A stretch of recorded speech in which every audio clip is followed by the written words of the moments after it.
Donc toujours, on continue à définir le score de similarité, le SVDQ, qui est, c'est-à-dire une fonction, bien sûr une mesure de pertinence entre un document DI et une requête QJ et inclut dans l'ensemble 0,1, c'est-à-dire elle donne comme résultat le 0 bien le 1.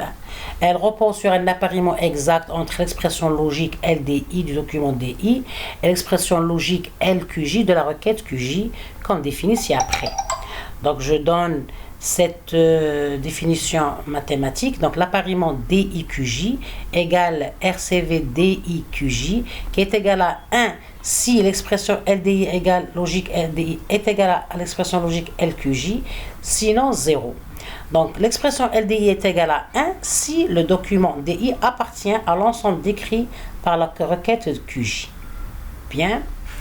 Donc c'est-à-dire c'est le premier modèle utilisé dans la recherche d'information. Bien sûr, il a ses avantages et il a ses inconvénients. C'est pour ça qu'on retrouve des modèles booléens étendus, c'est-à-dire améliorés. Donc les avantages du modèle booléen, un tel modèle repose sur sa simplicité. Donc c'est un modèle qui est simple à mettre en œuvre. Et puis sa transparence à l'utilisateur dans la mesure où les documents sont retournés selon un appariement exact avec le besoin d'information. C'est-à-dire les résultats sont en général satisfaisants vis-à-vis de l'utilisateur. Deuxièmement, la clarté conceptuelle des systèmes booléens basés sur la logique propositionnelle. Donc, c'est facile à mettre en œuvre ou bien à concevoir un système basé sur le modèle booléen. Donc, c'est toujours bien. Mais il y a des inconvénients. Comme je cite, tous les termes dans un document ou dans une requête étant pondérés de la même façon simple, 0 et 1, c'est-à-dire c'est une indexation binaire. Donc ici, c'est-à-dire l'indexation elle est limitée, c'est-à-dire la façon de pondération des termes, c'est limité, c'est ou bien 0 ou bien 1, concernant la requête ou bien le document. Deuxièmement, la sélection d'un document est basée sur une décision binaire. Toujours le résultat c'est vrai ou faux. Donc il n'y a pas, c'est-à-dire ici, c'est pas tellement diversifié. Le modèle ne permet pas de classer les documents retournés par le système. Donc il n'y a pas un classement par pertinence. Le classement il est chronologique, c'est-à-dire selon l'ordre de recherche. Bien c'est-à-dire le premier document retrouvé, le premier, c'est-à-dire listé. Maintenant, la formulation ou l'écriture d'une requête booléenne est difficile, elle n'est pas toujours évidente pour beaucoup d'utilisateurs. C'est-à-dire pour le simple utilisateur ou bien le large public, la formulation d'une requête booléenne n'est pas évidente parce que l'utilisateur ou bien l'usager qui veut formuler une requête peut ne pas être connaisseur de la logique propositionnelle. Donc il ne peut pas écrire ou bien formuler une requête booléenne. Il n'a pas une idée sur la notion de la logique ou bien comment formuler une requête logique. Donc la formulation, elle est vraiment, c'est-à-dire elle n'est pas évidente pour le large public. Elle est évidente pour l'utilisateur qui est, c'est-à-dire connaisseur du domaine. Donc c'est un utilisateur qui est normalement spécialiste dans le domaine. Donc cela donc reste, c'est-à-dire on utilise ce modèle globalement dans des cas spécifiques. Il y a aussi l'inconvénient du problème de collection volumineuse. Le nombre de documents retournés peut être considérable parce qu'ici, puisque c'est-à-dire la pertinence, c'est oui ou non. Le terme existe dans le document ou n'existe pas. Donc, on peut avoir un nombre volumineux de documents retournés à l'utilisateur.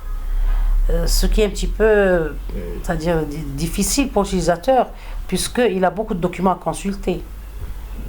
Il aimerait bien avoir, c'est-à-dire que les documents pertinents, avec un degré de pertinence élevé. Le modèle ne permet pas de retourner un document s'il ne contient qu'une partie des mots de la requête. Donc si par exemple on a les connecteurs et logiques. Donc le et logique, on sait qu'il n'est pas égal à 1, il est égal à 1 que si c'est-à-dire tous les éléments sont égaux à 1. Donc ici ça va un petit peu restreindre le résultat. Donc par exemple, cette figure-là montre bien cette idée.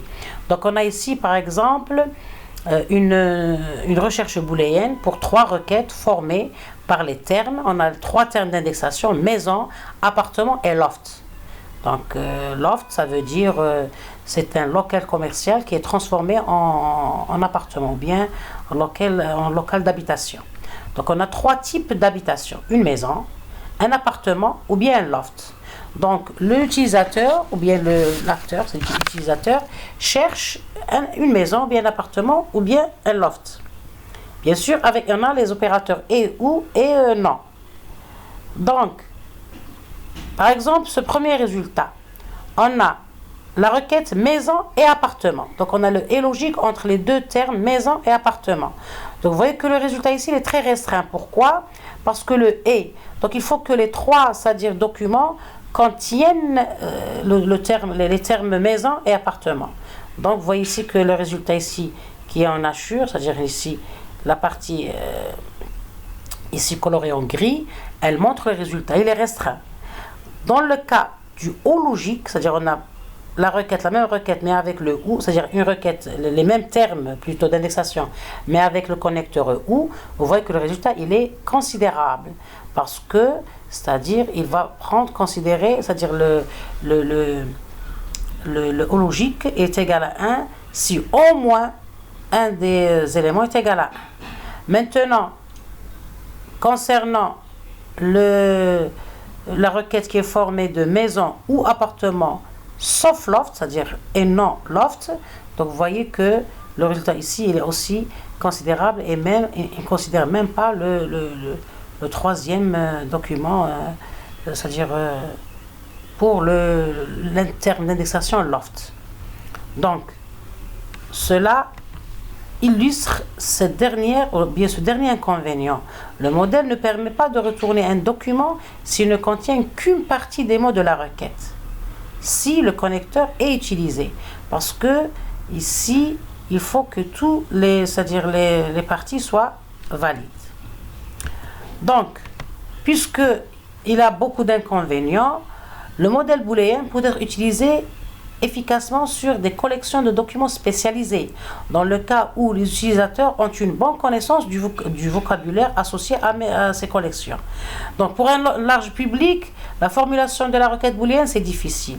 Donc ce modèle booléen, il est bien, c'est-à-dire puisque c'est un modèle exact, mais c'est un modèle formel qui utilise apparemment exact, c'est toujours bien parce que le résultat, il est, c'est-à-dire pertinent, mais il faut que la formulation de la requête, elle est faite par des spécialistes, c'est-à-dire elle est bien faite par des spécialistes, donc il est utilisé sur des collections spécialisées dans le cas des utilisateurs qui ont une bonne connaissance du vocabulaire associé à ces collections. Donc on peut l'utiliser dans des systèmes bien spécifiés. Donc puisque on a beaucoup d'inconvénients, on pense à étendre ce modèle ou bien à l'améliorer. Donc l'extension du modèle de base, elle permet premièrement de prendre en compte l'importance des termes dans le document et ou dans la requête. Donc on va voir, ou bien on va s'attarder sur l'importance, ou bien on va mesurer l'importance des termes dans la requête ou bien dans le document. Deuxièmement, la possibilité d'ordonner les documents sélectionnés, puisque on a dit que le modèle booléen strict ou bien de base retourne des documents pertinents, mais dans un ordre, c'est-à-dire quelconque, chronologique. Il ne considère pas l'ordre des documents avec un certain degré de pertinence. Donc, comment étendre le modèle booléen? On va interpréter les conjonctions et les disjonctions. Les e et le ou, on va essayer de les interpréter. Donc, il y a 2 modèles qui utilisent cette idée. Il y a le modèle flou ou fuzzy based model qui est basé sur la logique floue, et il y a le modèle booléen étendu ou extend boolean model. Donc ce sont 2 modèles qu'on va voir par la suite. Bien, enfin, on va voir un exercice d'application pour mieux saisir toutes ces notions sur le modèle booléen ou bien le modèle logique booléen. Donc on considère un exemple ou bien un ensemble de termes d'indexation T qui contient 6 termes, T1, T2 jusqu'à T6. Et on a 3 documents d'un corpus, on a D1, D2 et D3, qui sont représentés par l'ensemble des termes d'indexation Donc, il est représenté dans le modèle booléen. Donc, on a le D1, il est